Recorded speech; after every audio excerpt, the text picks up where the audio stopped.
Felices de compartir un novo panel cos colegas e compañeiros de Brasil. Nesta ocasión estamos xa no cuarto panel que ten por título, como aparece no programa, Controis xurisdiccionais e administrativos de políticas públicas no Brasil e España, do exceso do activismo xudicial á protección insuficiente. Contamos para este último panel coa miña presenza como moderadora e despois farei tamén algunha pequena reflexión sobre España, pero contamos con tres doutores expertos das universidades de Brasil, que intervirán neste orde. En primeiro lugar, falará o profesor Anísio Pires, en segundo lugar, a profesora Carolina Müller e, finalmente, o profesor Jean-Henri Rodríguez. Dispoñemos de 20 minutos para facer a exposición e despois faremos un pequeno coloquio ou debate onde todos os asistentes poderán plantexar as cuestións que consideren. Bueno, non vou facer máis introducción, pero permitídeme que presente ao profesor Anísio Pires Gaviao Fillo, que é doutor en Direito pola Universidade Federal do Río Grande do Sul, tamén é mestre en Direito por esta mesma universidade, e ademais é coordinador dun programa de posgraduado estricto sensu en Dereito da Facultade de Dereito da Fundación Escola Superior do Ministerio Público. É profesor titular nesta mesma Facultade de Dereito e autor de diversas publicacións que seguro que vai reflexar agora na súa exposición. Cando quera, profesor Anísio, un placer contar con vos e o seu tempo. Grazas. Bueno, muito obrigado, professora Marta. É uma alegria compartilhar deste evento, o sexto Seminário Internacional Hispano-Brasileiro sobre Direitos Fundamentais e Políticas Públicas. Minha saudação também àqueles que acompanham e participam deste encontro. O tema sobre o qual eu vou falar diz respeito a direitos fundamentais sociais, o teste da proporcionalidade e o escrutínio da razoabilidade. Eu gostaria inicialmente de destacar as seguintes questões. Os juízes e os tribunais constitucionalmente autorizados estão constitucionalmente autorizados no marco da ordenação constitucional brasileira a determinarem a administração, a concretização de prestações materiais estatais, independentemente do decidido pela legislação independentemente de sua capacidade, expertise para conhecer sobre o assunto e independentemente do custo da determinação de uma prestação social.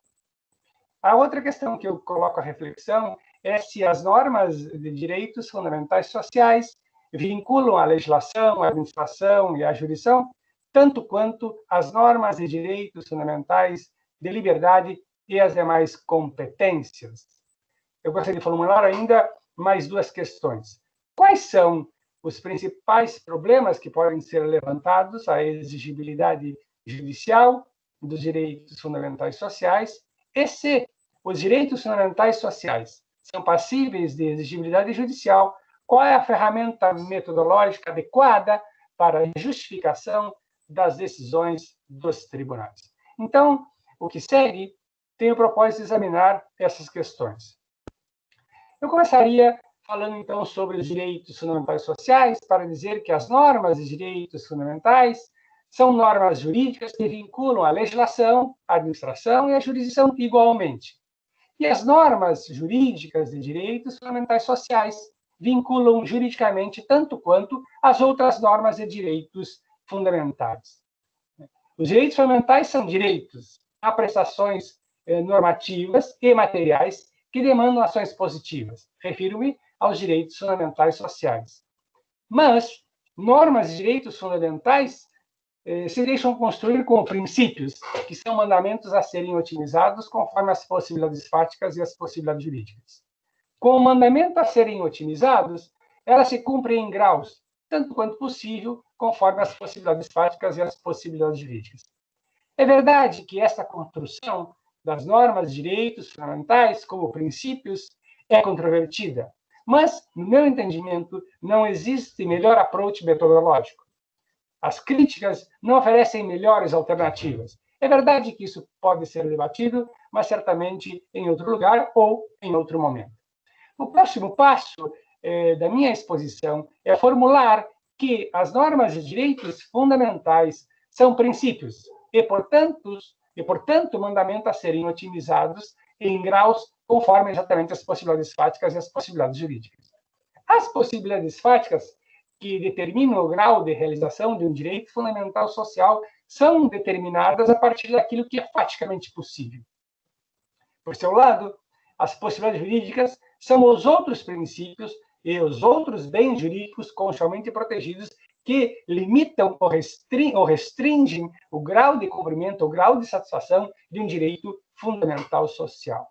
Por isso mesmo, as normas jurídicas de direitos fundamentais sociais, como normas de direitos fundamentais, configuram um conjunto ou um feixe de posições jurídicas definitivas e prima facie. Isso pressupõe que as normas de direitos fundamentais sociais configuram um escopo de proteção bastante amplo, né? Os direitos fundamentais sociais, portanto, configuram tanto direitos subjetivos quanto lhes for possível atribuir interpretativamente conforme as possibilidades fáticas e as possibilidades jurídicas. O reconhecimento de direitos subjetivos definitivos, passível de exigibilidade judicial, a partir das normas de direitos fundamentais sociais, é, por demais, controvertido. Quais são os principais problemas? O primeiro problema é o problema da justificação.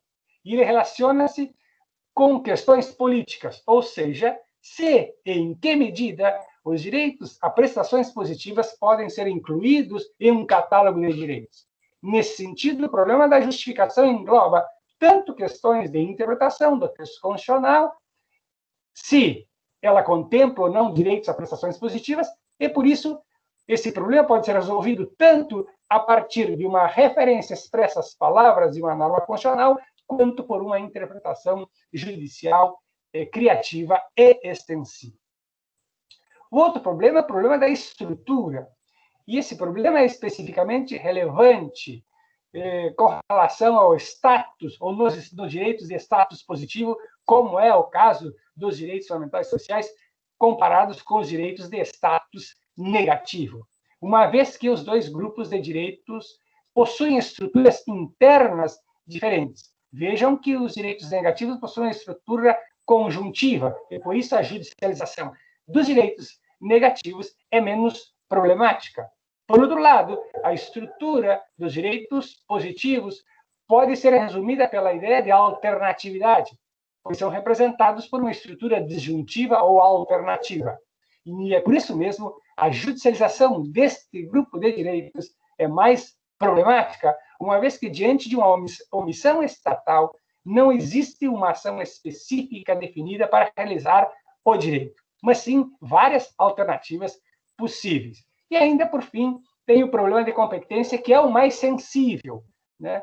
É necessário ressaltar que, acompanhado do problema de competência, surge também o problema exatamente da justiciabilidade desses direitos, uma vez que ambos os problemas se relacionam com o papel adequado da jurisdição na tarefa de efetivar os direitos a prestações. E aqui nós poderíamos citar o Waldron, que é um crítico bastante conhecido em relação à possibilidade de questões de ordem política ser resolvida no âmbito dos tribunais. Diante desse contexto, o problema de competência no âmbito dos direitos a prestações positivas ocupa um papel de destaque nos mais variados sistemas constitucionais do mundo, inclusive porque decorre tanto de razões práticas como de razões teóricas. A razão prática pode ser resumida pelo significativo aumento da justiciabilidade dos direitos a prestações positivas, ou seja, os titulares dos direitos ajuizam ações e os tribunais são chamados a decidir. Num contexto internacional, o Brasil é tido como um exemplo impactante desse cenário, a saber, as pesquisas empíricas têm demonstrado taxas que surpreendentemente variam entre 500% a 1.400%, entre os anos de 2006 a 2009, em comparação com o ano de 2002. Um incremento muito grande de demandas envolvendo especialmente os processos do direito fundamental à saúde, né? Especificamente o fornecimento gratuito de medicamentos e tratamentos médicos de forma geral. E as razões teóricas, por sua vez, decorrem da contrariedade ao reconhecimento da exigibilidade dos direitos a prestações positivas a partir de duas variáveis: limites da expertise e legitimidade do Poder Judiciário. Não é muito difícil entender o problema da falta de expertise, ou apontar da falta de expertise ou conhecimento dos tribunais para resolver questões de alto impacto político, que são, consequentemente, complexas, que, normalmente, a incrementação, a concretização dos direitos fundamentais sociais traz consigo. Por outro lado, a variável da legitimidade, em contrapartida, sustenta que os tribunais não têm competência e legitimidade para a adjudicação dos direitos sociais e econômicos, inclusive porque a competência ao Poder Judiciário, à jurisdição, para controlar os atos da legislação e também os atos da administração, com fundamento em uma interferência ou não concretização de um direito fundamental social, um direito à prestação positiva, estaria a violar tanto o princípio da divisão dos poderes como o princípio da democracia, na medida em que a lei política própria da legislação. Então, diante de todas essas vertentes da extensão da problemática da competência em relação aos direitos, a prestações, ou seja, os direitos fundamentais sociais, variadas respostas são oferecidas nos mais sistemas constitucionais ao redor do mundo. Aqui nós podemos citar a Irlanda, que proíbe expressamente a justiciabilidade dos direitos, da concretização dos direitos prestacionais, e, do outro lado, o Brasil, assim como a Colômbia, que permite uma intensa atividade de controle, especificamente nesse grupo de direitos, exatamente com um destaque para os direitos fundamentais sociais relacionados à assistência à saúde. E existem, então, sobre isso, as mais diversas respostas, né? As respostas mais moderadas, por exemplo, nós podemos encontrar na África do Sul, que adota o controle de razoabilidade, e no Canadá, que propõe uma interação dialógica entre os tribunais e o legislador. Nesse sentido, se coloca uma discussão muito interessante, que aqui eu faço referência à contribuição de Matthias Klatt, que defende o desenvolvimento de um modelo flexível de atuação da jurisdição no controle da eficácia e da efetividade dos direitos a prestações positivas a partir de uma ideia de ponderação de competências, né? Um equilíbrio entre muito e pouco controle, de modo que não haja um excesso de controle do Poder Judiciário em face do Poder Legislativo e também da administração. Esse excesso de controle ocorre quando o tribunal, quando a jurisdição aplica e reconhece direitos fundamentais sociais de forma a assumir um controle muito grande sobre o gerenciamento das políticas públicas.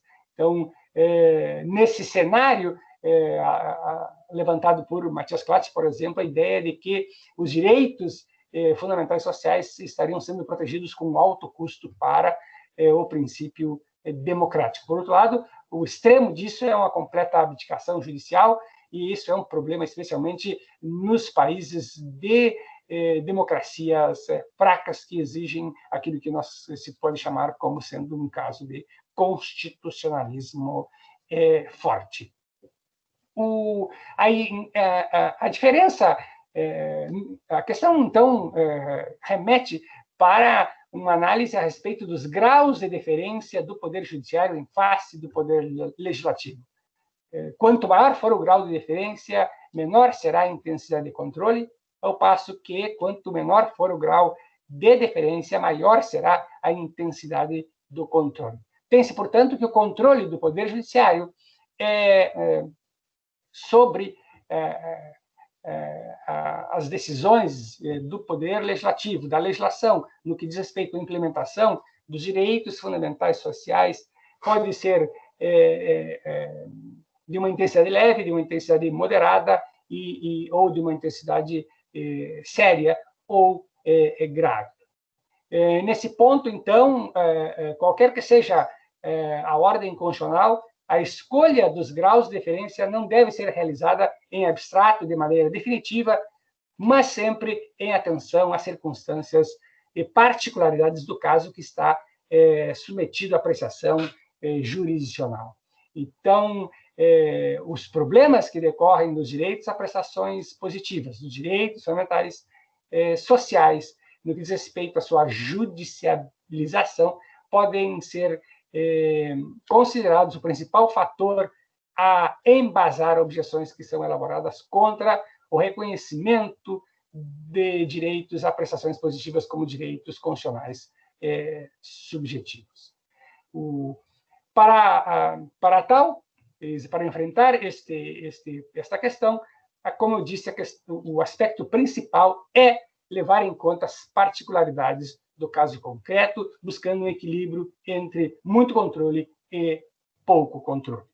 O último ponto que eu quero aqui destacar diz respeito a tentar responder qual é a melhor metodologia para enfrentar essa questão ou para examinar a concretização dos direitos fundamentais sociais, ou seja, o reconhecimento de direitos fundamentais sociais passíveis de exigibilidade judicial. A rigor, nós poderemos tratar com a ideia de proporcionalidade, com a ideia de escrutínio da razoabilidade e com o teste da proporcionalidade. Eu estou aqui a falar de três conceitos, ou três concepções, ou três ideias sobre as quais nós podemos discutir na sequência, se for o caso. Eu faço a distinção entre proporcionalidade, no sentido bastante amplo, e que, a rigor, pode ser empregada com muitos significados bem diferentes, né?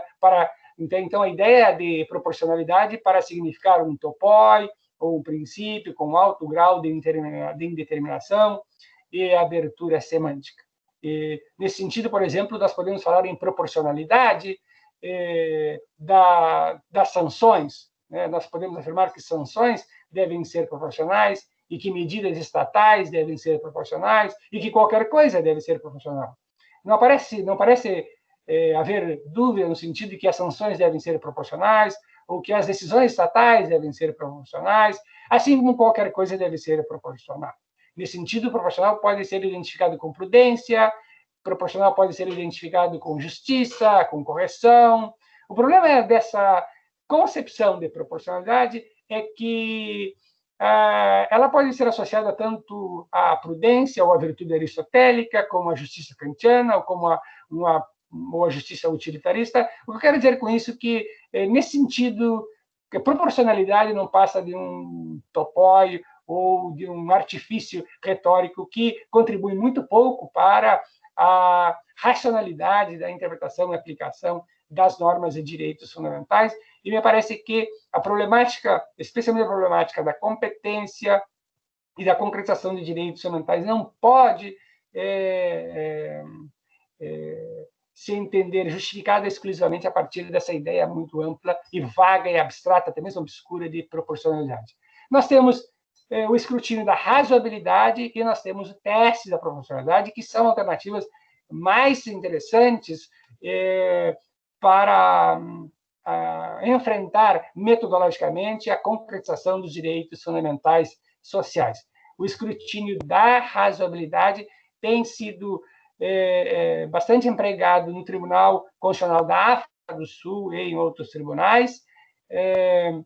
Eu vejo que o teste da proporcionalidade tem sido empregado também de uma forma bastante importante no cenário do constitucionalismo global. Particularmente, eu não vejo problema em trabalharmos com os dois escrutínios, mas me parece que o teste com o escrutínio da razoabilidade e com o teste da proporcionalidade, eles podem até ser complementares. Me parece que o Tribunal Constitucional da Colômbia emprega ora um, ora outro, mas me parece que o teste da proporcionalidade ganha em clareza na medida em que permite se enxergar mais objetivamente quais foram as razões para justificar a concretização do direito fundamental, na medida em que do direito fundamental social, na medida em que os subtestes, o teste da adequação, o subteste da adequação, o subteste da necessidade e o subteste da proporcionalidade em sentido estrito, que é o lugar propriamente da ponderação, fornece a quem se põe a controlar uma decisão judicial melhores elementos. Com isso, eu quero concluir, professora, dizendo que, esperando estar cumprindo o meu tempo, dizendo que foi com muita satisfação que participo desse encontro e coloco-me à disposição para, na sequência, continuarmos a conversar sobre esse tema. Moitísimas gracias, profesora Anicio, moi suxerente. Creo que podemos deixar para o final o debate. Primeiro escoitamos todas as intervencións e así abrimos un bloque despois de coloquio. Ten a palabra a profesora Carolina Miller Bittencourt, que é tamén profesora doutora con mestría en Dereito pela UNISC, que imparte as súas aulas no programa de posgraduado, mestrado e doutorado da Universidade de Santa Cruz do Sul, e que é, ademais, membro da nosa querida rede docente euro-latinoamericana de Dereito Administrativo, ademais de membro da rede de Direito Administrativo Social, presidente, concretamente, do Comité de Direitos Humanos da Universidade de Santa Cruz do Sul, abogada de profesión, profesora, por tanto, ten a palabra para a súa intervención. Moitas grazas. Muito obrigada, professora Marta. Uma boa tarde a todos. Quero inicialmente cumprimentar a professora Marta, dizer que é uma alegria poder estar com a senhora novamente. Sempre nos recebeu e nos permitiu que a UDC também fosse um pouco a nossa casa, e assim nos sentimos aí na sua presença, do professor Carlos, do professor Amoedo. Então, realmente é uma alegria poder mais uma vez estar aqui, embora preferimos sempre estar presencialmente nessa bela cidade da Corunha, mas vai ficar para uma próxima oportunidade. Cumprimentar o professor Anísio, parabenizar pela brilhante fala, como sempre, o professor Jean-Riet também, que vai compartilhar esse painel, e a todos os alunos e demais professores que nos assistem nesse momento. Bom, dentro da proposta do painel, que era discutir, então, a questão do controle da administração pública, os possíveis excessos de ativismo judicial, até a questão da proteção da insuficiência, eu também trouxe uma proposta para discutir um pouco aqui, na verdade, os grandes problemas que nós vamos identificar no Brasil em relação aos elementos do controle, discutir um pouco até a tentativa de alteração do direito brasileiro sobre os aspectos do controle a partir da lei de introdução às normas do direito brasileiro, uma alteração significativa em 2018, pelo menos tentou, né, a justificativa ser no sentido de estabelecer também o debate aos limites do controle, e, por fim, falar, então, sobre um pouco, né, de uma maneira um pouco diferente, sobre a questão da teoria da deferência, que alguns administrativistas têm avançado nesse debate no Brasil, justamente pensando em como conter o avanço da intervenção judicial no âmbito das políticas públicas, porque não é não reconhecer o significativo papel que o Poder Judiciário desempenhou, especialmente pela teoria da efetividade dos direitos sociais, na tutela e proteção desses direitos fundamentais. Sem sombra de dúvida, foi absolutamente essencial e um marco, né, especialmente nas primeiras décadas em que o Brasil vivenciava, então, uma nova Constituição, com uma nova perspectiva, e, sem dúvida, esse protagonismo ele rendeu frutos significativos, especialmente aí no âmbito do reconhecimento e tutela, por exemplo, de direitos fundamentais sociais, como saúde e educação.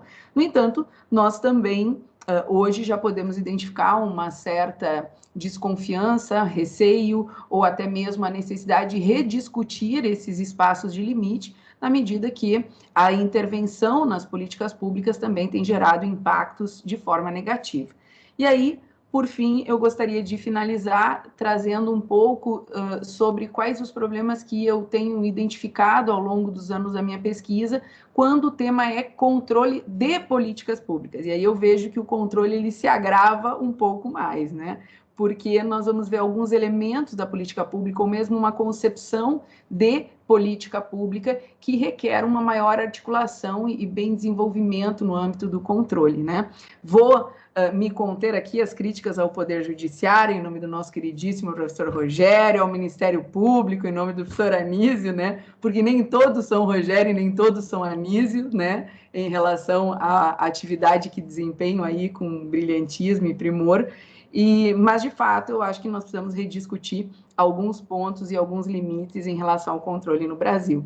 Tudo isso, professora Marta, eu pretendo fazer dentro dos 20 minutos, né, para nós privilegiarmos aí, também ouvindo o professor Genrier e, se possível, o debate com os nossos queridos alunos e ouvintes.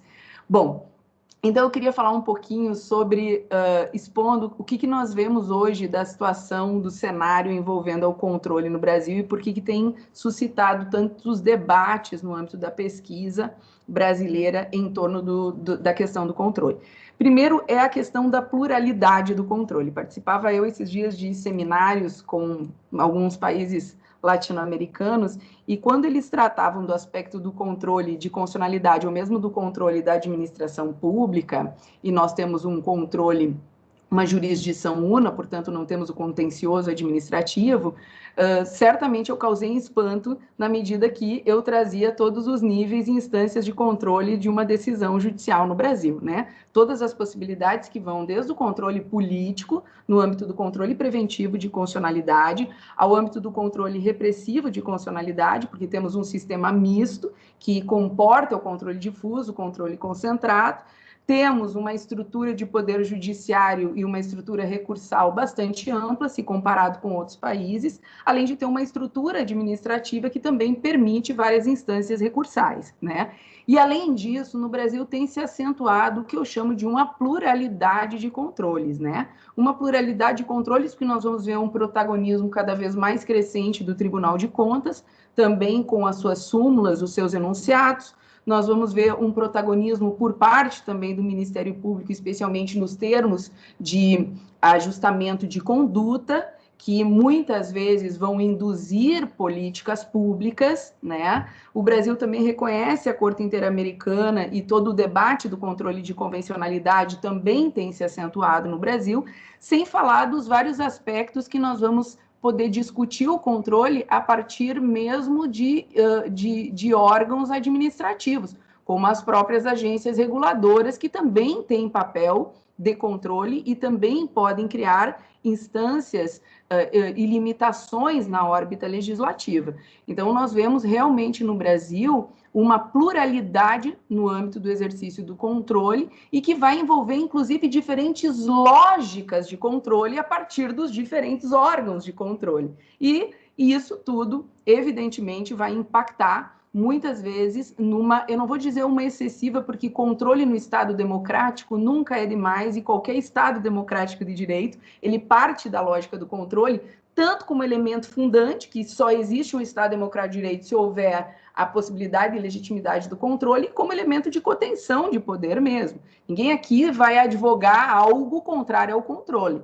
Mas nós vamos discutir que, se o controle não for bem articulado, ele vai causar prejuízos e inseguranças aos administrados, aos administradores públicos e aos próprios órgãos institucionais. E muitas vezes nós vamos nos deparar com situações em que o Tribunal de Justiça vai ter uma determinada orientação para o gestor público, o Tribunal de Contas tem uma outra orientação para o Ministério, para o gestor público e ainda ações e denúncias de improbidade por parte do Ministério Público que não se coadunam com as leituras desses poderes. Então, é muito comum nós vermos isso quando nós temos essa multiplicidade de controle. Então, esse é o primeiro ponto. Nós temos uma pluralidade de órgãos de controle. Depois, no Brasil, quando se toca o controle administrativo, nós temos também uma pluralidade de objetos de controle que requerem lógicas diferentes. Uma situação é eu falar do controle de uma política pública, a outra situação é eu falar do controle de um serviço público, a outra situação é falar sobre um contrato administrativo, e isso vai requerer, na verdade, inclusive, diferentes campos de conformação desse objeto.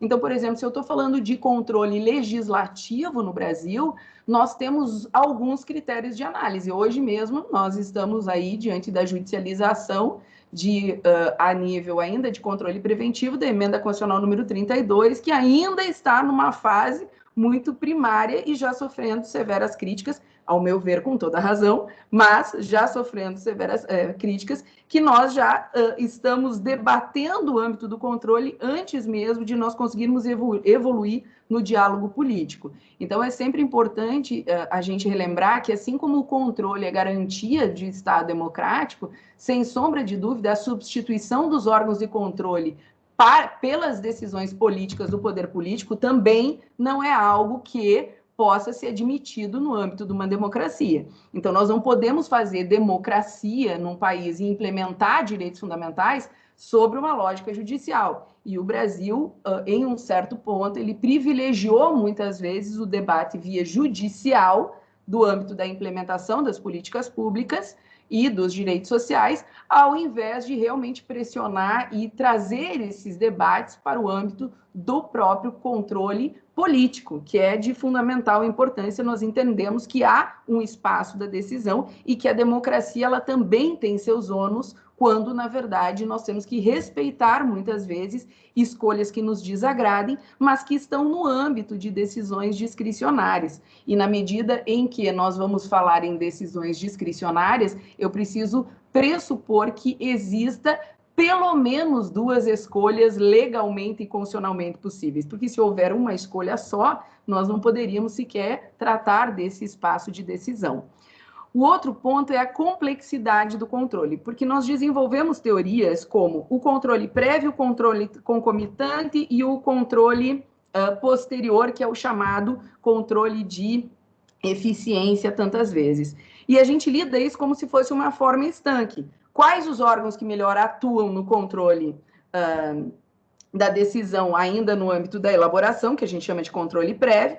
Quais são os órgãos que atuam no controle da implementação e quem teria a capacidade de fazer o controle de avaliação, por exemplo. E aí eu acho que é o primeiro erro, porque, na verdade, nós temos que entender a administração pública, as políticas públicas, como um verdadeiro processo. Eu e o professor Genrier já defendemos essa noção há bastante tempo, porque quando nós pensamos na lógica de uma contratação pública, não há um momento da publicização, não há um momento só do edital, não há um momento de firmar o contrato, porque toda vez que eu vou ter que reorganizar aquela política pública e eu precisar um aditivo no contrato, nós voltamos para o mesmo momento de ter que dar publicidade, de ter que dar participação, de ter que dar o controle. Então, na verdade, nós precisamos ver isso de forma interligada e como, na verdade, ele requer uma lógica fluida dentro de todos os seus elementos. Então, olhar o controle de uma forma estanque retira a complexidade que requer e, muitas vezes, a agilidade que vai requerer para que o controle possa ser exercido. E aí que eu queria chegar, talvez, no outro ponto de dificuldade do controle, que é o tempo do controle. No Brasil, o tempo do controle, ele não produz a eficiência que nós desejamos do controle. Não adianta nada nós termos aí decisões de improbidade administrativa. Não é que não adianta nada, mas vou recortar a minha crítica aqui. Depois de 10, 12 anos em que não há a menor chance de recuperar o prejuízo ao erário público, porque quando eu penso nessa proteção do bem coletivo, é evidente que eu estou querendo evitar que também haja um esvaziamento ou um desvio da finalidade pública e das verbas que vão subsidiar todos esses direitos. Então, de fato, o tempo do controle é absolutamente fundamental. Há pouco tempo atrás, nós estávamos apreciando contas das presidências prestadas pelos presidentes da República com um prazo aí de 8 anos de atraso do que passou as contas. Quer dizer, qual que vai ser a eficiência disso? E isso se dá às vezes, a pluralidade que existe de possibilidade dessas revisões de decisões e, às vezes, também vai se dar justamente pela excessiva demanda que vai ser produzida a partir de que tudo no Brasil pode ser levado a questionamento do Poder Judiciário. Veja que isso não é uma crítica, é só uma constatação. E aí nós vamos ter que compreender que se há algo que custa para a administração pública, na minha opinião, é o controle. Basta nós vermos quanto custa o controle numa lógica de iniciativa privada. Toda forma de accountability, de compliance, requer inúmeros investimentos. E o primeiro deles, sem sombra de dúvida, é tecnologia. Então, é impossível nós imaginarmos que nós paramos no meio de uma pandemia porque nós tínhamos, por exemplo, um poder judiciário que não queria receber processos porque poderiam ser tocados pelos coronavírus. E aí nós tínhamos as pessoas fazendo as denúncias no âmbito lá das suas delegacias que não conseguiam fazer esse encaminhamento para o Ministério Público, e nós vivenciamos isso. Então, a tecnologia para esse elemento, isso não é um problema dos poderes, é da falta de estrutura que nós ainda temos para viabilizar isso. Então, nós temos que falar, sim, numa forma de investimento de controle, nós temos que falar uma forma de facilitar os mecanismos e que esses controles sejam simultâneos e que eles tenham acompanhamentos de uma forma muito mais veloz. E eu não vejo outra forma disso acontecer senão investindo muito em pessoas e em mecanismos institucionais. Quando a gente pensa, por exemplo, professora Marta, num tribunal de contas como o Rio Grande do Sul, que tem lá em torno de seus 400, 500 funcionários, mas ele tem 500 municípios para administrar, para avaliar as contas, e cada município tem 100, 200 contratos públicos para serem apreciados, é humanamente impossível que essas pessoas consigam produzir com qualidade, com a rapidez que a gente passa a exigir desses órgãos. Então, investimento em controle é caro. O Brasil, ele está, na minha humilde opinião, optando por uma via inversa, que é o quê? Terceirizar, transferir, delegar o controle. Aí é algo que é mais do que perigoso, porque se o Brasil ele é ruim prestador, ele é muito pior controlador. Então, nós estamos fazendo parcerias, chamando parceiros para realizar aquilo que é de mais essencial no âmbito dos direitos sociais, que são os nossos serviços primários, como saúde, educação, e nós vamos permitir com que essas mesmas empresas que são as parceiras é que vão nos trazer, em boa parte, os índices daquilo que nós vamos controlar. Então, desculpa aí a expressão, mas é como colocar o lobo para cuidar do galinheiro. É algo extremamente complexo que a gente faça, na verdade, E vejam, a gente precisa fazer isso muitas vezes porque nós não temos tecnologia. A gente viu o caso da empresa do que ocasionou a Vale do Rio Doce, na situação de Brumadinho. O Brasil não tem tecnologia para conseguir estabelecer e dar tais dados. Então, se nós quisermos realmente ter uma maior efetividade a nível de controle da administração pública, nós precisamos investir. Controle é caro, mas é compensador, porque tudo que nós conseguíssemos impedir de desvio de verbas públicas no Brasil, certamente pagaria o controle e concretizaria ainda muitos dos nossos direitos sociais que estão lá garantidos na Constituição. E, por fim, há uma crítica aqui que daí ela é mais de fundo, ela é mais pessoal até, que eu realmente acho que há uma falta muito grande de diálogos institucionais do controle no Brasil. Nós vemos o levantamento aí de inúmeras demandas judiciais que, acionadas pela própria Defensoria Pública, medicamentos que já haviam de forma similar, por exemplo, nos municípios. Então, nós temos, na verdade, muitas vezes, uma falta de informação, uma falta de organização da própria informação dentro da gestão pública, que permita que os órgãos atuem de uma forma mais clara e mais certeira no âmbito das suas atividades funcionais.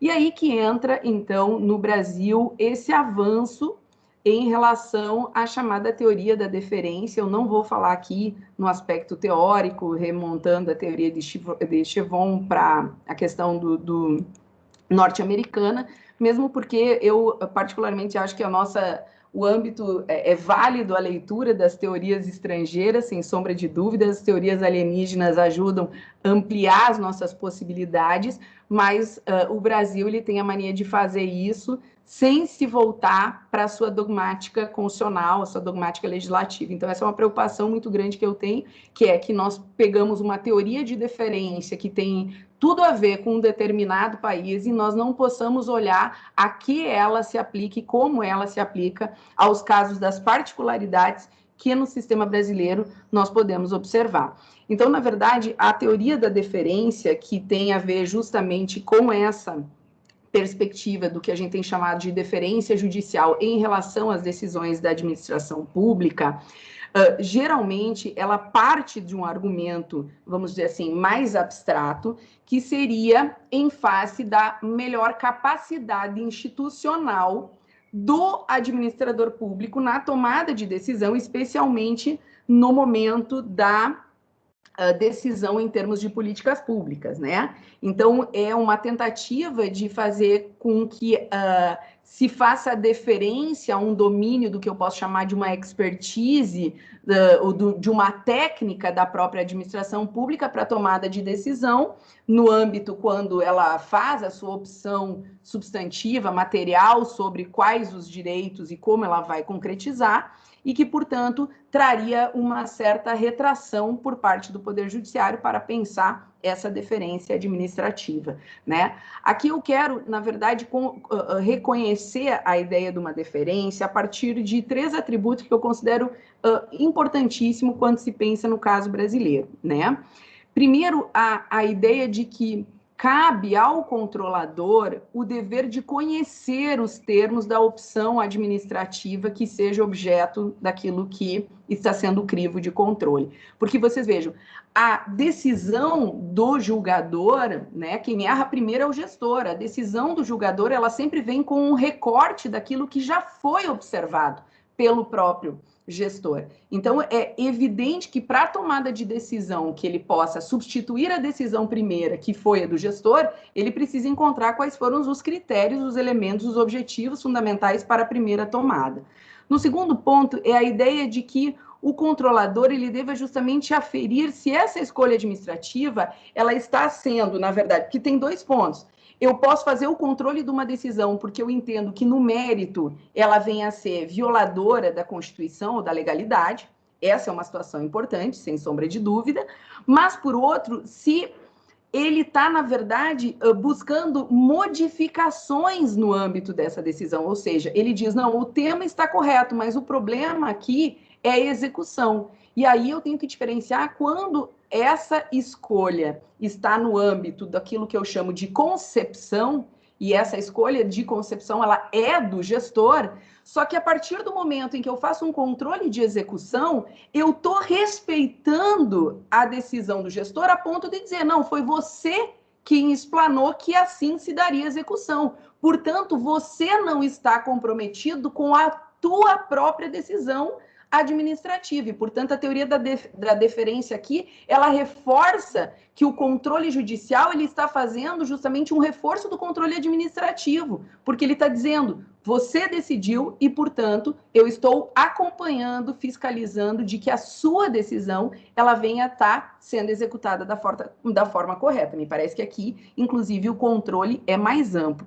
E, por fim, determina o que eu posso dizer, um dever por parte da impugnação, quando se dá a opção administrativa, se desenvolve a partir de uma ideia dialética com a própria administração pública, né? É impossível que não haja esse diálogo institucional para que essa revisão de decisões tão impactantes no âmbito do orçamento e do planejamento público sejam feitas por uma única via. Porque nós temos que entender que qualquer decisão administrativa no âmbito das políticas públicas, ela parte de um planejamento e de um orçamento, que pode ser extremamente mal feito, como nós estamos vendo no caso brasileiro.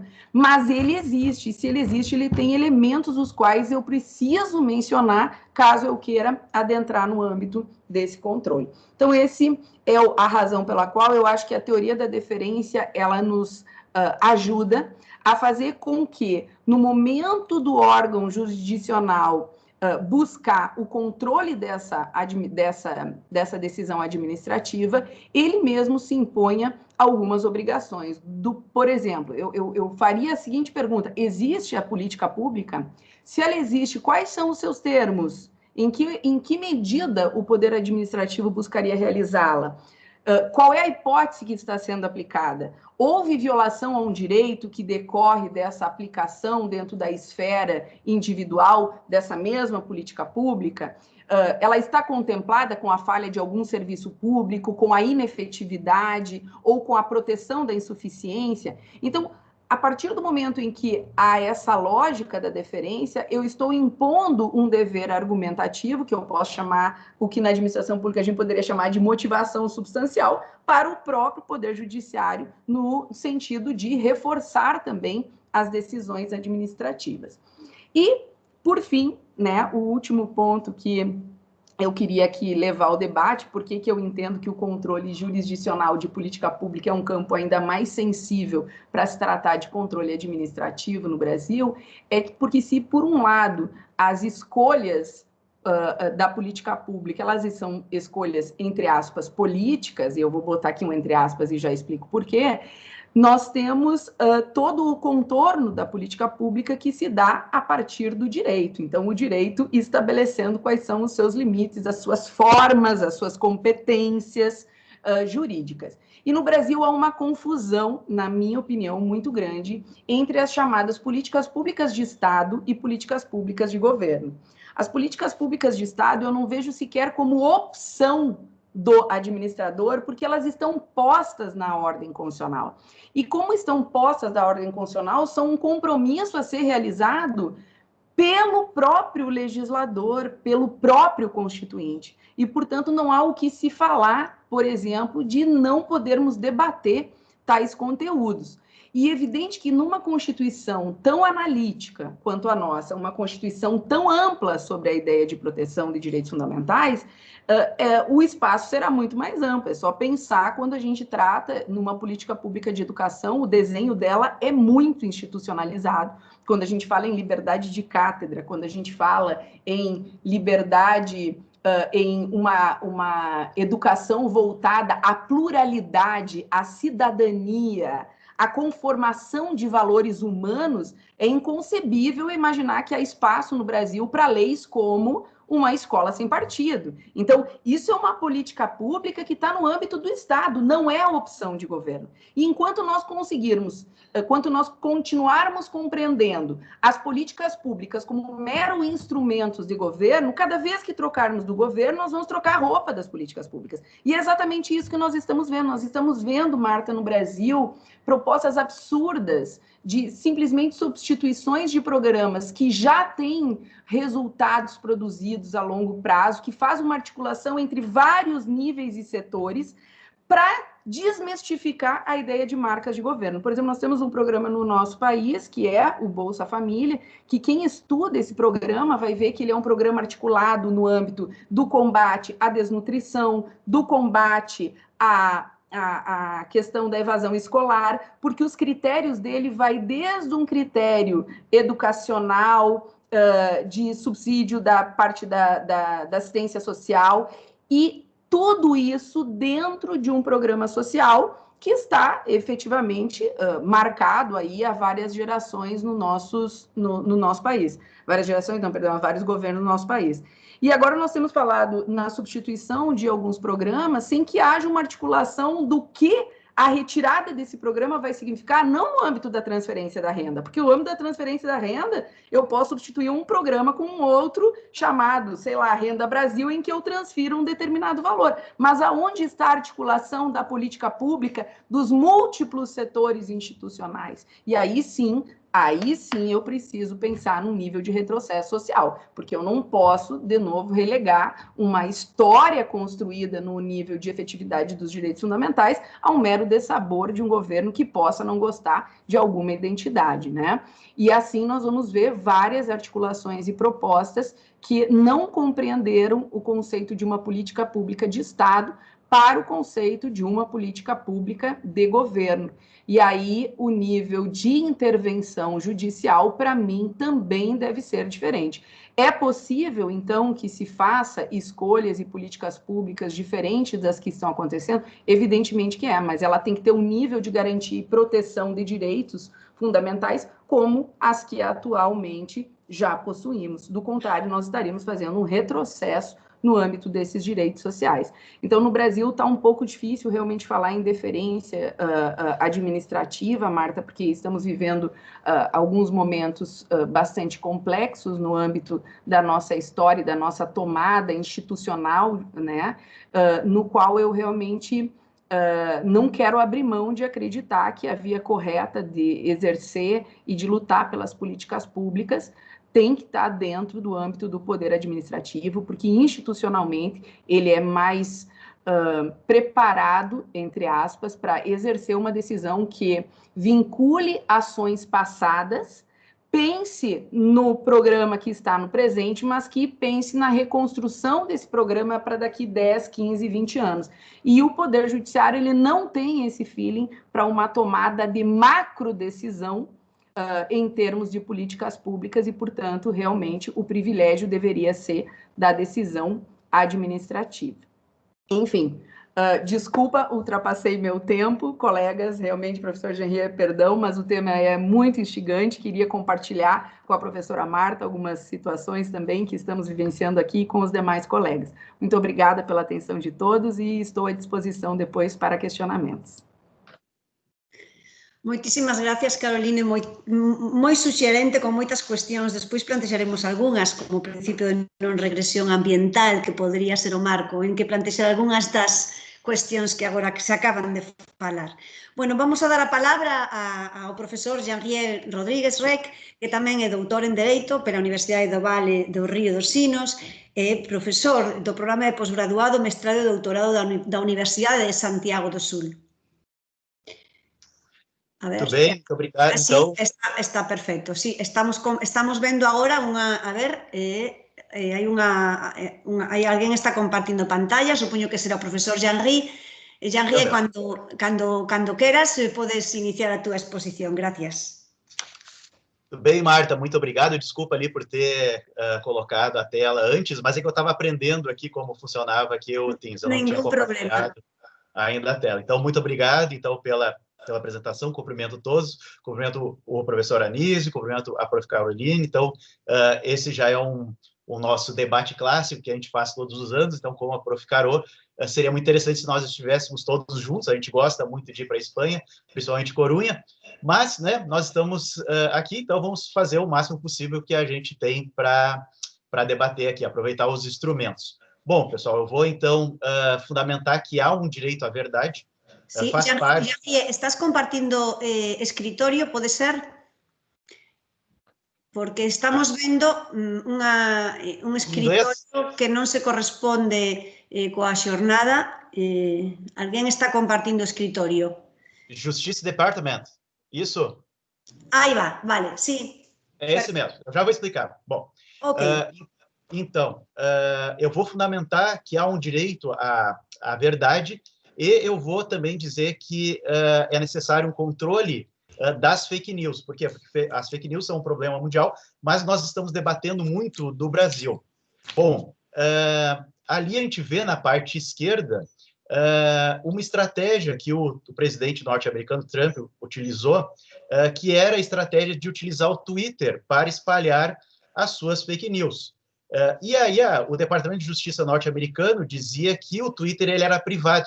Então, por isso, não existiria nenhuma espécie de responsabilidade para a administração pública.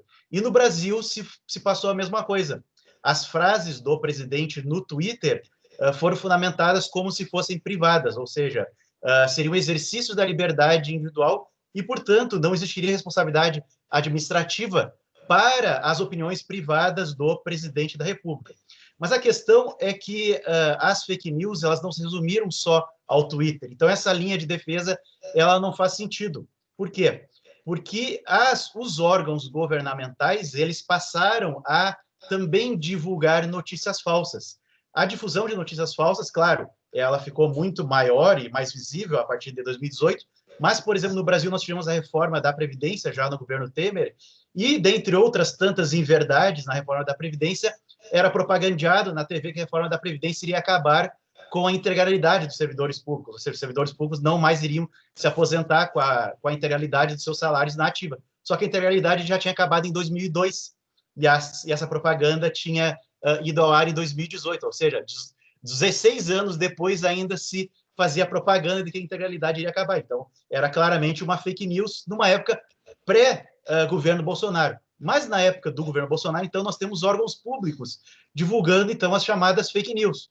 Nós temos dados incorretos sobre emprego, nós temos dados incorretos sobre desmatamento, nós temos dados incorretos sobre queimadas, nós temos autoridades públicas em sites oficiais dizendo que a vacina não é obrigatória, mas a própria legislação brasileira obriga a utilização de vacina. Então, nós temos uma proposição de um agente público, sendo que a legislação fala exatamente o contrário do que o agente público diz. nós temos propagandas do governo veiculadas em sites de pornografia ou sites aliados ao governo. Nós temos também a propaganda de remédios ineficazes e claramente e facilmente identificáveis como identificáveis como a famosa cloroquina. Nós temos a utilização em rede nacional e utilizando sites do governo de gráficos falsos, né? Então, tudo isso foi feito através de órgãos da administração pública, utilizando meios da administração pública e utilizando recursos públicos. Então, o que aconteceu no Brasil é diferente do que aconteceu nos Estados Unidos. Não é mais só o uso do Twitter. Então, ali eu fiz um esquema que as fake news elas podem ser emitidas por partidos políticos em campanhas políticas. No Brasil, nós chamaríamos isso de abuso do poder econômico. Pode ser emitidas por particulares, e aí ou é um fato atípico, ou pode ser crime, se estiver relacionado com a pandemia, por exemplo, no Brasil, é crime você provocar doença nas pessoas. Se for emitida por um agente público, tem a questão da responsabilidade disciplinar, tem a questão do ato de improbidade administrativa e tem o crime de responsabilidade, mas o meu foco é a emissão de informações falsas, de notícias falsas, quando é a administração pública a emissora. Tá? Então, é a administração pública que está divulgando fake news, notícias falsas.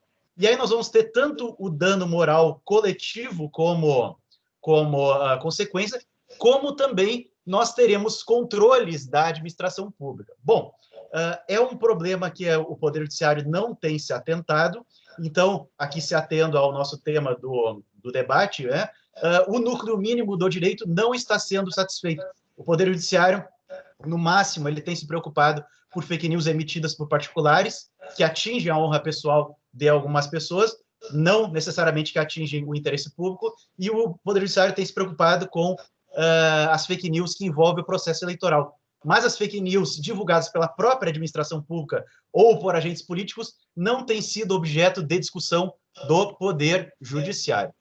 Bom, a verdade, nós sabemos que ela é polêmica, enfim, existem diversas formas de observar a verdade, tem pelo menos 20 conceitos, eu coloquei alguns só, verdade como correspondência entre essência e aparência, verdade como resultado da dialética, verdade como consenso, verdade como redundância para o Luhmann, verdade como juízo transcendental por Kant, verdade como proposição não ideológica por Marx, verdade como fenômeno para o Heidegger, enfim. O que seria o contrário da verdade? Nós teríamos diversas situações contrárias à verdade. Nós teríamos um engano, nós teríamos a desatenção, nós teríamos o erro de procedimento, o erro de método, nós teríamos uma inverdade deliberada, quando você mente propositalmente, nós teríamos a ideologia, porque é um conjunto de mentiras em forma de um sistema, e nós teríamos as fake news. As fake news, nós debatemos se elas teriam características próprias, né? Afinal de contas, as fake news é um problema de epistemologia, é um problema de ciência, é um problema a ser observado a partir da sociologia e da sociologia política. Devemos utilizar a ideia de historiografia das mentalidades para a gente tentar entender as fake news. Nós não temos ainda um método bem assentado para entender o que é fake news. De todo modo, sabemos que as fake news não têm fundamento, não se preocupam com conexão entre causa e efeito. Essa ausência de fundamentação e essa ausência de conexão entre causa e efeito, ela é relevada pelos portadores das fake news, são supridas devido ao pertencimento ao grupo e o carisma do líder. Então, o líder sendo carismático e o meu amor ao grupo fazem com que eu não me importe com a ausência de fundamentação. As fake news, elas são muitas vezes conectadas com os instintos básicos, os recalques do seu portador. A gente sabe que as fake news, elas têm intenções muito deliberadas, tá? As fake news, elas, por exemplo, a questão do remédio lá, ela está muito conectada com a legitimação de uma determinada atuação estatal. A fake news inicia dentro de um projeto político-pedagógico, de um projeto político-ideológico, mas ela circula, né, espontaneamente. As pessoas que distribuem as fake news, elas não se entendem como aderentes a um projeto político-ideológico, né? E estão inseridos em uma cosmologia. As pessoas que distribuem fake news, elas têm uma determinada forma de vida específica. As fake news, quando manifestadas pela administração pública, pode se manifestar de diversas formas, como em verdade em estatísticas, em verdade em resultados de programas, em verdade no que toca às orientações da população, em verdade no que toca a ações governamentais. Bom, há um direito do cidadão a obter a verdade é ilícito a administração pública mentir, isso não é tão óbvio, nós precisamos fundamentar.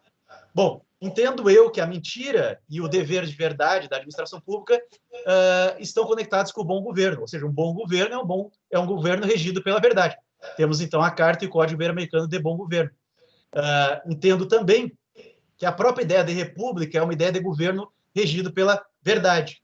A ideia de comunicação social, nós temos o artigo 220, 221 da Constituição, que falam sobre comunicação, não propriamente sobre administração pública, mas lá fala em meios para defender as pessoas da incorreção, né? Temos o princípio geral do direito, já imemorial, já há mais de 2000 anos, que é o princípio da boa-fé, da bona fides. Poderíamos falar do princípio moral de falar a verdade, né? Se nós fôssemos hartinianos aqui, direito como textura aberta, então temos o princípio moral, que se tornaria jurídico, ou se nós formos aderentes aí da teoria do Dworkin, nós temos um princípio jurídico, que seria o princípio da verdade, o princípio da boa-fé, e principalmente nós temos o artigo 37 da Constituição, que fala em publicidade. Daí nós temos debate, se, enfim, a publicidade é sinônimo de transparência, a transparência está dentro da publicidade, ou então, pelo contrário, a transparência é algo maior, a publicidade está dentro, enfim. Nós temos diversas leis no Brasil que falam de verdade. Lei de acesso à informação vai falar em informação autêntica e íntegra. Lei do processo administrativo vai falar que o administrador público tem que agir conforme a boa-fé e a fundamentação dos atos administrativos tem que ser clara e congruente. Lei de responsabilidade fiscal vai dizer que a informação tem que ser pormenorizada e verdadeira. A lei de improbidade administrativa do Brasil vai falar de deveres de honestidade e lealdade. Então, creio eu que nós temos muitos marcos normativos, mesmo que a gente tenha concepções de direito diferente, nós vamos ter uma pluralidade de marcos normativos aqui falando, sim, que a administração pública deve falar a verdade e que é um ilícito a administração pública mentir. Não está no campo da liberdade de expressão. A liberdade de expressão, apesar de eu não concordar, no limite, a liberdade de expressão, sim, estaria na expressão privada do agente público. O agente público, enquanto privado, poderia mentir. Mas os exemplos que eu estou dando aqui são expressões da administração pública mesmo. Propagandas oficiais, são emissões oficiais do administrador público. E aí, então, nós não estamos mais no campo da liberdade de expressão, até porque o nosso Supremo Tribunal Federal ele tem o entendimento de que os direitos fundamentais não se aplicam à administração pública. Tá? Então, não existiria um direito da administração pública à liberdade de expressão. A administração pública não teria o direito de mentir. Tá? Enfim. Bom, então, nós temos 3 categorias de direitos transindividuais no Brasil. Nós temos os direitos individuais e os direitos transindividuais. Esses direitos transindividuais, eles estão no Código de Defesa do Consumidor, que é aplicável a outros tipos de direito. Então, nós vamos ter os direitos coletivos, os direitos individuais homogêneos e os direitos difusos. Os direitos coletivos são direitos de grupo, e os direitos difusos são direitos de todos, indistintamente. Eu entendo que o direito à verdade, né, o direito à verdade e o direito à transparência é um tipo de direito difuso, mas ele é um direito que é tutelável, é um direito que existe. Bom, as fake news, quando são divulgadas pela administração pública, elas podem podem ter como consequência o dano moral coletivo, né? Ou seja, vai ser necessário que a administração pública pague uma indenização por conta da mentira proferida. Bom, nós teremos a possibilidade, então, da ação civil pública, que é o instrumento clássico para isso. Coloquei também a ação popular, né? A ação popular também pode servir como ressarcimento de dano, mas daí não seria necessariamente dano moral, e sim dano ao patrimônio público. Mas, enfim, os danos morais coletivos podem ser atingidos pela ação civil pública, com o Ministério Público movendo a ação, a Defensoria Pública movendo a ação, ou mesmo as associações. Bom, então nós podemos, o dano moral divulgado pela administração pública pode gerar dano moral coletivo. A fake news pode gerar dano moral. Mas as fake news podem ser controladas também. Nós vamos ter o controle administrativo e o controle judicial. O controle judicial, de novo, pode se dar pela ação civil pública, pode se dar pela ação popular. Esqueci de colocar ali a ação popular. Mas a ação civil pública é um instrumento pelo qual você vai tirar, através do Poder Judiciário, né? Lembrando que nós temos aqui, então, o sistema de jurisdição 1, a Prof. Carol, ela já falou isso, né? Então, nós vamos utilizar do Poder Judiciário para tirar doar essa fake news e divulgar a verdade. Tá? Então, a ação civil pública pode servir para isso. Então, se nós temos uma propaganda governamental que diz que cloroquina funciona, a ação civil pública pode servir para tirar do ar essa propaganda governamental e colocar outra no ar, esclarecendo a população no mesmo site e, inclusive, obrigar o poder público a divulgar em outros sites para que os eventuais atingidos, né, o eventual prejuízo à população seja reparado. Então, é possível que o Poder Judiciário seja utilizado tanto para fazer a administração pública pagar os prejuízos que ela causou, dano moral, como também para que a administração pública seja obrigada a divulgar a verdade e reparar o dano causado pelas fake news. Mas nós temos também o controle administrativo. Né? O controle administrativo, a Carol, então, a prof. Carol, então, ela já debateu bastante. Nós vamos ter o controle administrativo interno, dentro da própria hierarquia da administração pública. Então, poderia os próprios controles da administração pública verificarem a fake news e reparar isso. Nós também temos os tribunais de contas. Os tribunais de contas, então, apesar do nome tribunal, no Brasil eles têm uma atividade administrativa. Parece-me que, quando há uma competência do tribunal para tutelar a legalidade e a legitimidade, os tribunais de contas, sim, terão a possibilidade de controlar as fake news. Os tribunais de contas poderão determinar a administração pública que tire do ar a mentira e coloque no ar a verdade. Tá? Então, é possível plenamente que o Tribunal de Contas faça isso. Tá bem? Então, o controle externo via Tribunal de Contas é um controle administrativo. Nós temos lá o fundamento, né? Que a fiscalização contábil vai ser feita através do critério da legalidade e legitimidade. E o Tribunal de Contas tem lá o poder de assinar prazo para que o órgão adote providências necessárias. E ainda, o Tribunal de Contas tem o poder de, por conta própria, sustar atos da administração pública quando ele não é atendido. Em conclusão, então, o direito brasileiro ele já oferece, sim, muitas possibilidades de tratamento das fake news. Não há muitas lacunas, claro, nós temos a questão do crime, perfeito? Ainda nós temos a necessidade de se criminalizar, mas no que toca às demais possibilidades, não há lacuna, há muitas possibilidades, sim, de exploração. Essas possibilidades não estão sendo utilizadas, ou seja, os operadores jurídicos eles estão falhando, né? Enfim, as razões dessa falha podem ser várias, razões políticas, por exemplo, há uma adesão ideológica ao governo e por isso não age, há um meio, há receio, há desconhecimento, enfim, há diversas razões para isso. Em conclusão, o núcleo mínimo do direito ele não está atendido. Então, se há um direito à verdade, esse direito à verdade atualmente ele não está sendo atendido no seu essencial ali, no seu minimum core. Fecho, então, né, com uma citação do Gregory Bateson, né, que misteriosa não é inconsciência, ou seja, às vezes a gente pensa, às vezes a gente se assusta, né, quando que as pessoas estão inconscientes, mas o que faz a gente ter consciência, né, o que faz a gente entender as coisas? Isso nós estamos ainda por entender, e a verdade é uma delas. Muito bem, muito obrigado, Marta, muito obrigado, Carol e Anísio. Muchísimas gracias, Henrique. La verdad es que es verdad que es un gran tema el de las fake news. La administración pública, cuando miente, hace mucho daño. Y los medios de comunicación a veces también. Nosotros tenemos un grado en comunicación audiovisual y es difícil explicarles a veces a nuestros estudiantes bueno, pues el diferente tratamiento de la información que se da para una misma noticia en función de cuál es el medio, Si esto además se produce en el ámbito de la administración pública, estamos ante algo mucho más serio. Bueno, antes de terminar, yo quería también compartir con vosotros alguna pequeña reflexión, muy básica y muy corta, porque es cierto que nos estamos extendiendo un poco en el tiempo. Bueno, simplemente quería poneros una pequeñísima presentación para reflexionar sobre algunas cuestiones que a mí me preocupan desde la perspectiva del control de las políticas públicas, administrativa y judicial. ¿Vale? De forma muy breve, yo quiero plantear el problema desde el ciudadano. Yo quiero ponerme en la posición del ciudadano español o la ciudadana española que quieren reclamar ante la administración, bueno, la prestación de vida por parte de las administraciones públicas, una vez que ya hay una ley que ha desarrollado bueno, pues esos derechos sociales que proclama nuestra Constitución como principios rectores de la política social y económica. Y lo cierto es que cuando el ciudadano o la ciudadana se enfrentan a la batalla administrativa o judicial, porque los dos ámbitos, el administrativo y el judicial, son dolorosos, empieza un camino sin fin, que es cualquier cosa menos satisfactorio.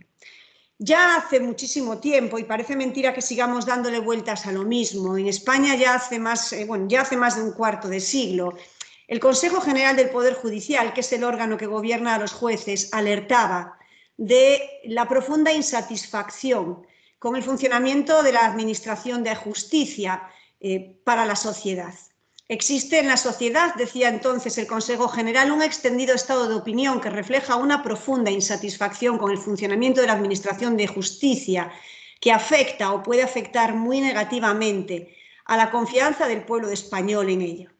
Y es cierto que desde entonces muchos profesores, que son por todos conocidos, Martín Mateo, el profesor Nieto o el profesor Tornos, hacían ya afirmaciones en la década de los 90, muy graves y muy hirientes, desde luego, que nos exigían reflexión.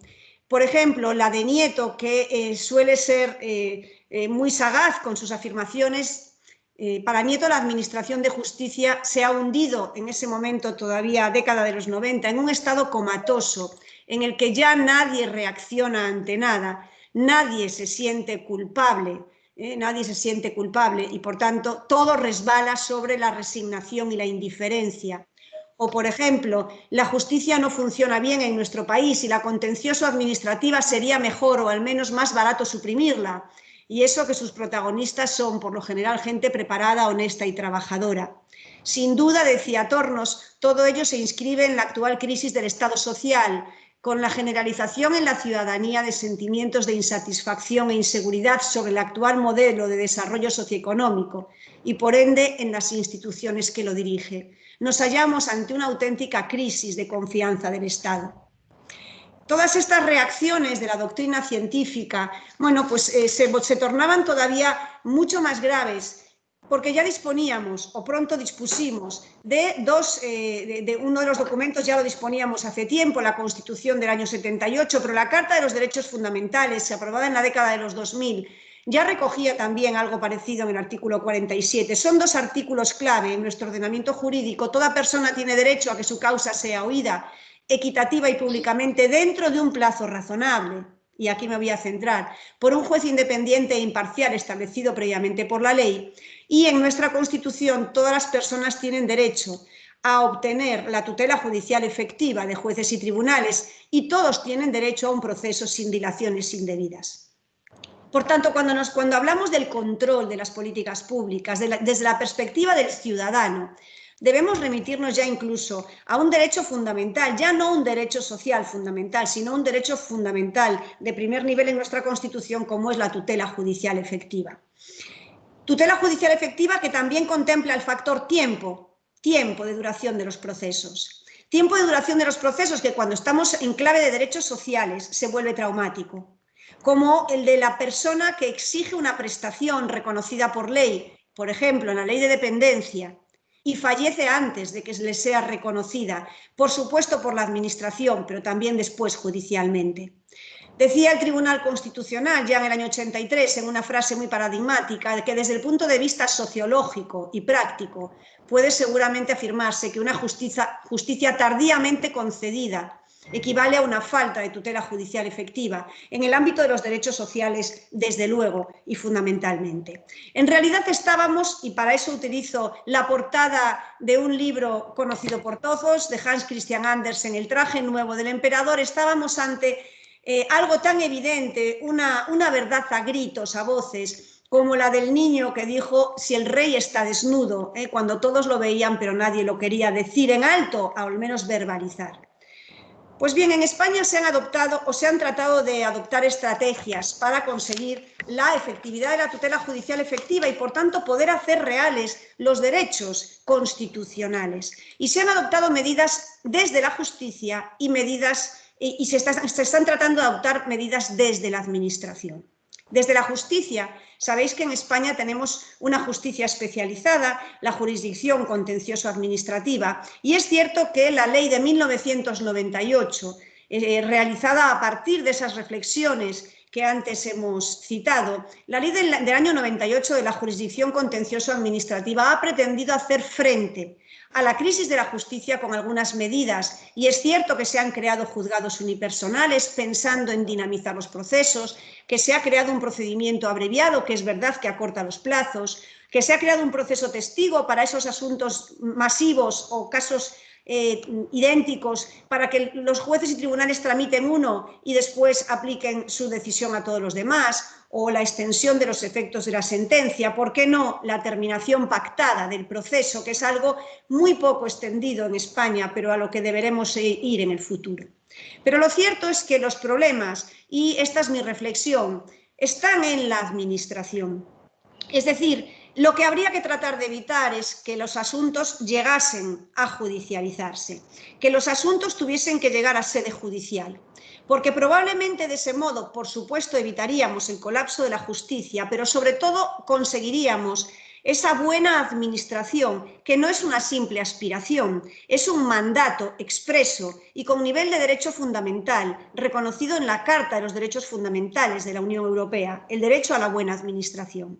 Y yo propongo 3 medidas o 3 remedios para conseguir, para conseguir que el control del ejercicio de las políticas públicas por parte de las administraciones públicas llegue a buen puerto. Son aspiraciones, estas sí, porque creo que es muy difícil que lleguen a realizarse, o al menos dogmáticamente se han trabajado, pero en la práctica siguen sin funcionar. La primera, creo que hay que darle su verdadero papel a los recursos administrativos.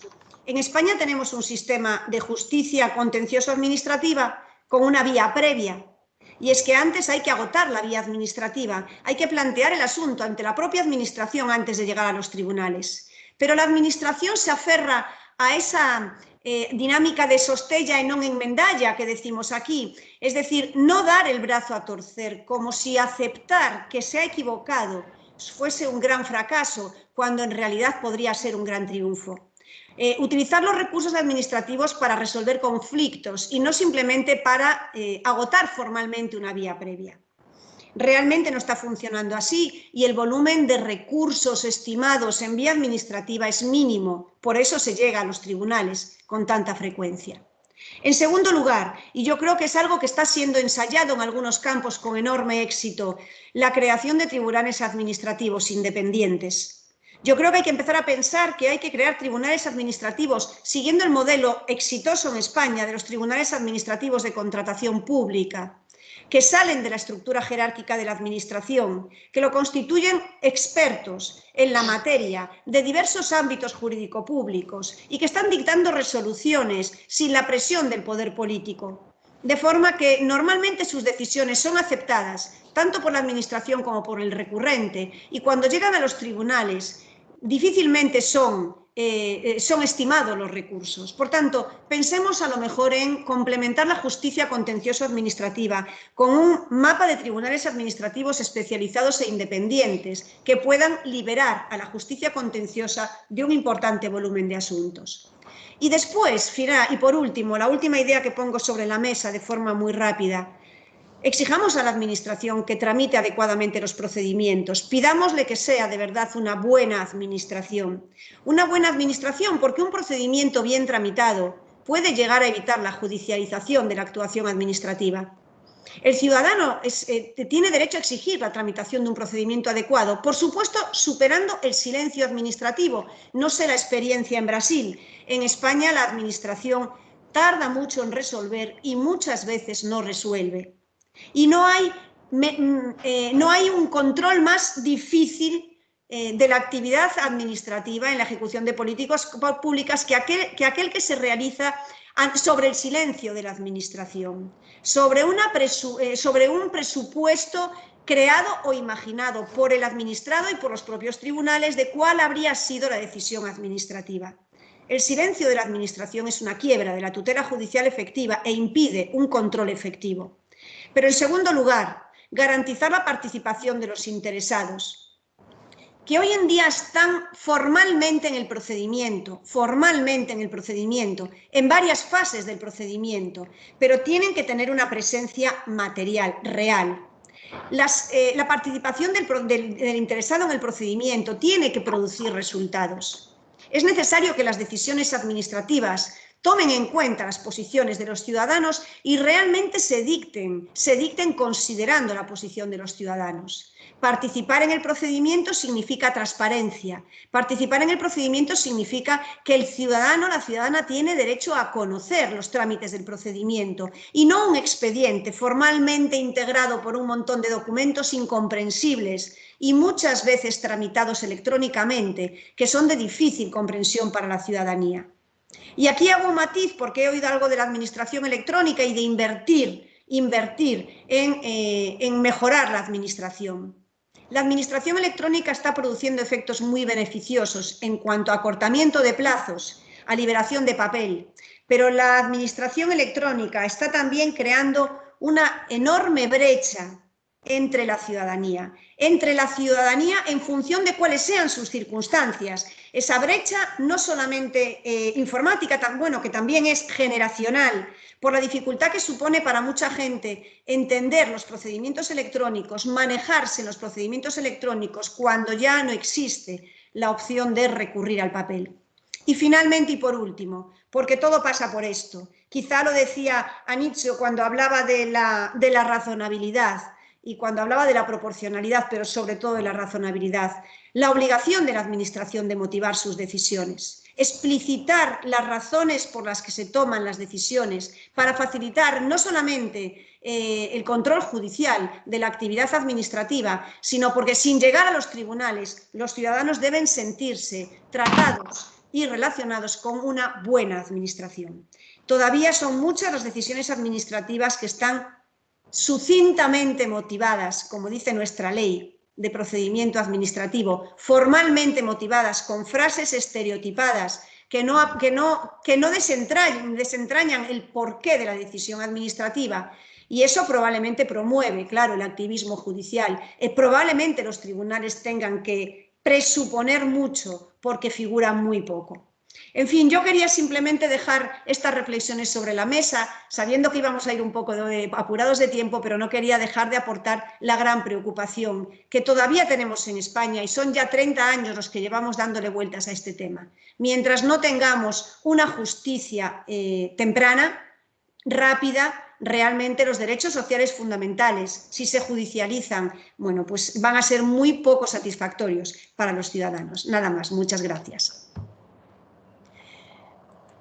Vamos a dejar de compartir la presentación porque así podremos volver a retomar, ¿vale? la sesión. Y creo que ahora podría ser Jenny, quizá, la que pudiese... Vamos a dejar de presentar, ¿vale? Un momentito. Podría ser Jenny, quizá, la que pudiese dirigir el debate si es que hay alguna pregunta. Si no, yo, si veo que hay manos levantadas, por supuesto. Pero en cualquier caso... Creo que han surgido muchísimas cosas interesantísimas. Todos los ponentes han puesto sobre la mesa un montón de ideas que seguramente han suscitado bueno, pues alguna cuestión entre los asistentes. Es su turno, han estado ahí aguantando muchas horas a lo largo de estos 2 días de seminario, y yo creo que no hay mejor forma de terminar que dándole la palabra a ellos para que hagan sus consideraciones. A ver si alguien se anima y nos hace algún comentario.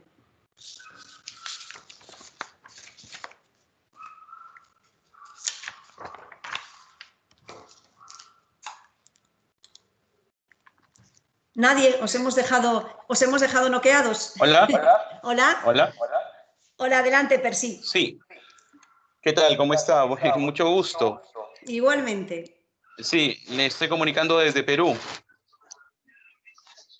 Sí, tenía una consulta sobre el tema de los fake news que habló el doctor Rodríguez, respecto a si eventualmente esto constituía, bueno, responsabilidad para el Estado, y eventualmente si esto podía ser cuantificable de repente, si es que hay alguna afectación de contenido patrimonial o de resarcimiento a favor del afectado, ¿no?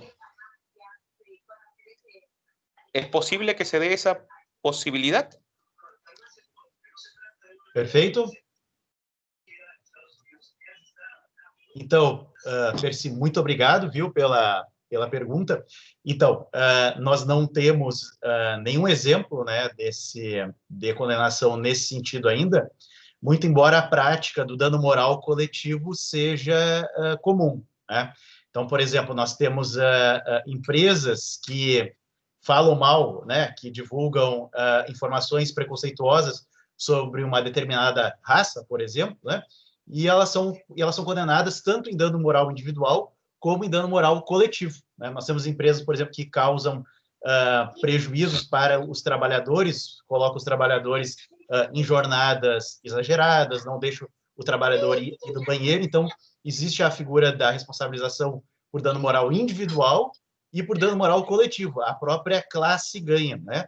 E nós temos também, muito comum, e já é bem antigo, o dano, então, advindo de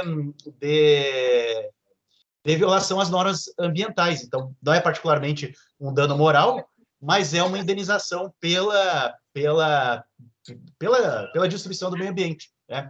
A gente teve também a questão dos rompimentos de barragem do Brasil, barragens que foram rompidas de mineradoras e atingiram tanto populações ocidentais como populações tradicionais, que nós chamamos aquelas pessoas que vivem na beira do rio já há centenas de anos e que são e que tem por origem a primeira interação entre os índios e os colonizadores, a população ribeirinha, e também nós temos os índios, né, que foram atingidos pelo rompimento dessas barragens. Então, foi dado também indenização por dano moral a eles.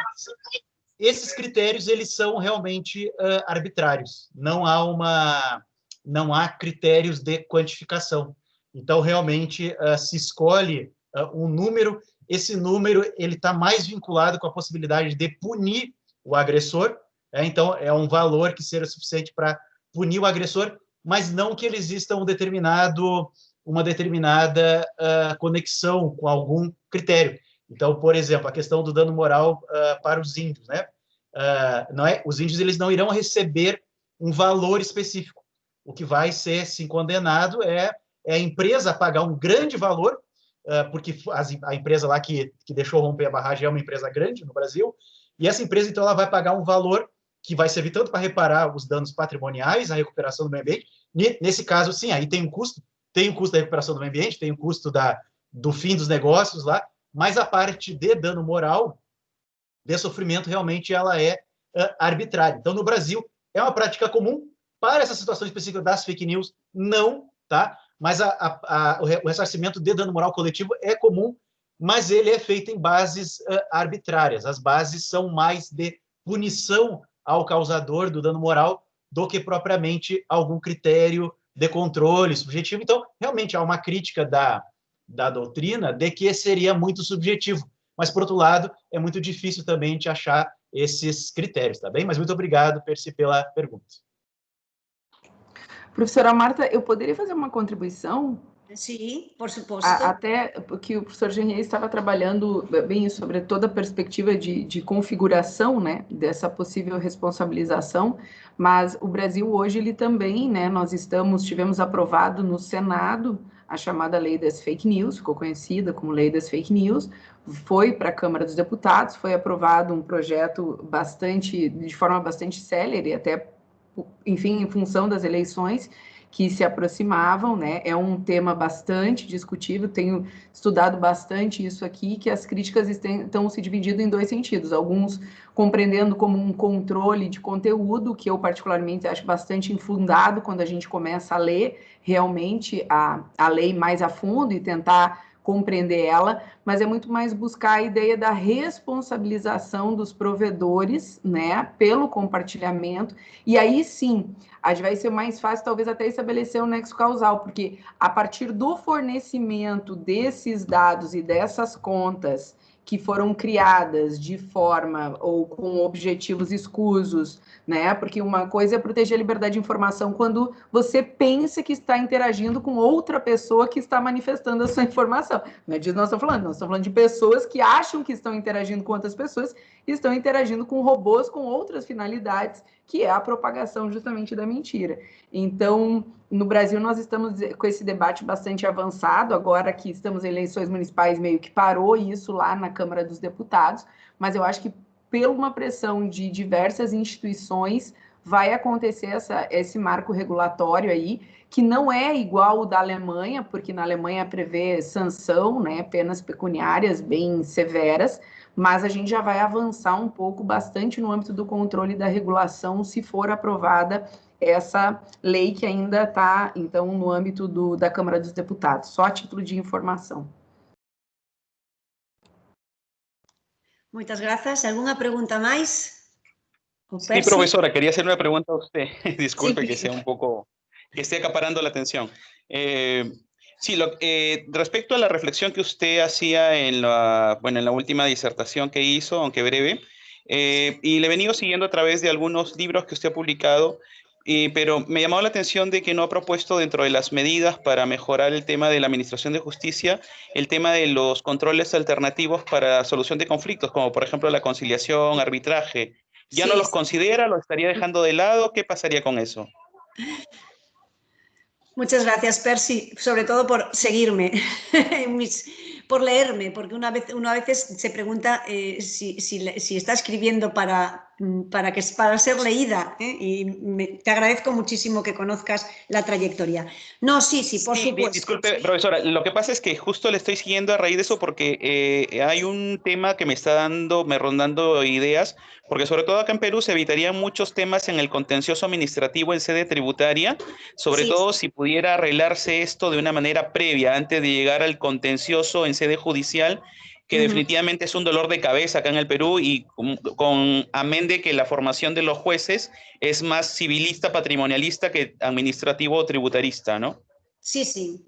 Pues mira, te contesto, porque estoy trabajando en estos temas, en estos momentos, sobre la mediación, para continuar con los de resolución extrajudicial de conflictos. En estos momentos trabajo sobre mediación y además estoy participando en algunas actividades con el Consejo General del Poder Judicial. Yo soy una absoluta convencida de las formas extrajudiciales de resolución de conflictos. Es más, cada vez estoy más convencida de que somos los profesores de la universidad, somos algunos de los actores principales y más responsables de no haber generado la cultura de la resolución extrajudicial de los conflictos en nuestros estudiantes. Desde hace un tiempo vengo replanteándome cómo explicamos la materia de derecho administrativo en nuestras facultades y últimamente les insisto que estoy harta ya de explicarles el derecho administrativo como el derecho de los ciudadanos contra la administración. Yo quiero explicar el derecho administrativo como el derecho de la administración para los ciudadanos y por tanto de los ciudadanos ante la administración. Porque yo creo que generamos siempre en nuestras escuelas esa expectativa de que quien se está formando en nuestras aulas está llamado a presentarse ante un juez o tribunal para reclamar o para defender a la administración. Y yo creo que somos en parte responsables de que se haya generado la cultura del conflicto y de la controversia. Por eso estoy cada vez más convencida de que el procedimiento bien tramitado es el mejor bálsamo para evitar el contencioso, pero que cuando no se llega a un acuerdo y cuando el acto administrativo no es de conformidad del ciudadano, cuando el ciudadano cree que la administración no ha actuado conforme a derecho, es necesario explorar vías alternativas que permitan descargar los tribunales de justicia, pero ojo, no es esta la finalidad de los remedios, descargar la justicia, sino conseguir justicia, porque al final a veces la justicia se encuentra sin necesidad de llegar a los tribunales y entonces se habrá evitado no solamente el coste del proceso, sino la carga personal y emocional que supone un proceso. Yo soy una convencida de que el arbitraje en derecho público es absolutamente viable, por lo menos en algunas materias, y con muchas cautelas, pero absolutamente viable, y desde luego últimamente estoy entusiasmada con los resultados de la mediación en vía administrativa. Mediación antes de llegar a los tribunales, pero sobre todo la mediación intrajudicial. Esos casos que salieron hoy, pues creo que que creo que el primer exponente hablaba, bueno, pues de problemas especialmente complicados, muy tecnificados, que requieren de un expertise que probablemente los jueces no tengan. Qué bueno es en algunas ocasiones que los propios jueces puedan derivar el conflicto a mediación y que se resuelva el problema en otro clima, en otro marco, en otro ámbito, ante un mediador que facilite la toma de posiciones y la llegada a un acuerdo. Y que después ese propio acuerdo sea elevado al juez para que lo homologue y el juez se encargue de verificar que no es contrario al ordenamiento jurídico ni es contrario al interés general. Cuando eso se consigue, se habrá evitado probablemente todos los vicios o todos los problemas derivados del proceso y se habrá obtenido una justicia. Y al final no será lo que uno quería de inicio, ni tampoco lo que quería la otra parte, pero en ese punto intermedio, después de las cesiones de ambos, probablemente la solución a la que se llegue sea mucho más satisfactoria. Bueno, yo he tenido ocasión de participar en los últimos tiempos en un caso muy famoso en la mediación ante la sentencia de que obligaba a derribar un edificio en la ciudad de A Coruña de 100 viviendas y sobre el que ya estaba la piqueta y era irremediable la demolición, y hemos conseguido a través de una mediación intrajudicial, y en ese momento yo representaba al ayuntamiento, pero hemos conseguido, sentándonos con el recurrente, sentándonos con los propietarios, hemos conseguido proponer a la sala un acuerdo que evita la demolición, pero nos compromete a otras muchas cosas, que ha sido bendecido. Y al final el conflicto se resolvió de forma muy distinta a lo que estaba abocado a ser por ejecución de sentencia, porque lamentablemente en ese caso el tiempo que había durado la ejecución de la sentencia, hablo de 21 años, ya había provocado esa frase del Constitucional: la justicia tardía es todo menos justicia. Por tanto, sí, Percy, sigo trabajando en estos temas, soy una absoluta convencida y además creo que estoy intentando hacérselo ver a mis estudiantes, que durante mucho tiempo los he estado adoctrinando en el contencioso, olvidando que hay otras formas interesantísimas de resolución de conflictos. Gracias. Muchas gracias, profesora. Yo también soy un convencido de que podemos evitarnos muchos conflictos llegando previamente a estas medidas que pueden llegar a una mejor solución. Como usted dice, no necesariamente la que uno quería al principio, pero sí llegar de repente a un justo medio, ¿no? Hay una frase, bueno, que es un poco famosa acá en mi país, que es: más vale un mal arreglo que un buen pleito. Un pleito de 20 años en justicia, pues deja de ser justicia, ¿no? Muchas gracias a todos ustedes. A ti, Percy.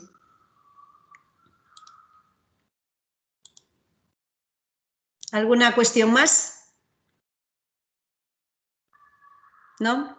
Bueno, nos hemos pasado un poco del tiempo, pero creo que ha merecido la pena. Y como terminamos, después de 2 jornadas muy intensas, que sé que hablo en nombre de Carlos Aymerich y sé que hablo en nombre del profesor Rogerio Giesta Leal si digo que ha sido, como siempre, un placer unirnos, esta vez con el Atlántico de por medio, y con el COVID y con la COVID presente, unirnos una vez más para celebrar una reunión de este tipo.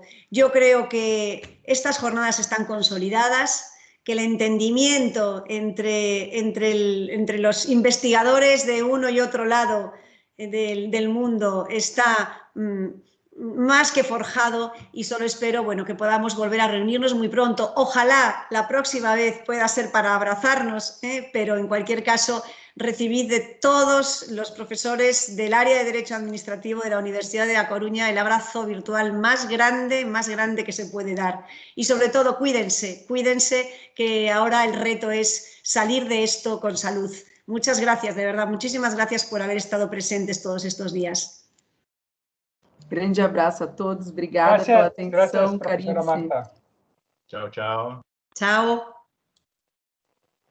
Muchas gracias, chao. Gracias.